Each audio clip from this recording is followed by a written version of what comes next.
আজ আপনাদের প্রবাসী নিয়ে একটা সুন্দর গল্প শোনাবো।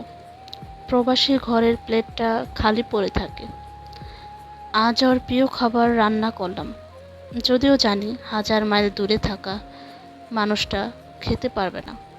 তবু আমি প্লেটটা সাজিয়ে রাখি, ওর জায়গাটা খালি রাখি। মনে হয় যদি হঠাৎ এসে পড়ে, এই গন্ধ যদি ওর বুকের ভেতর দেশ ফেরার টান জাগিয়ে তোলে। রান্না করতে করতে ওর কথা মনে পড়ে। ও বলতো, তুই যা রাঁধিস আমি পৃথিবীর কোথাও ওই স্বাদ পাই না।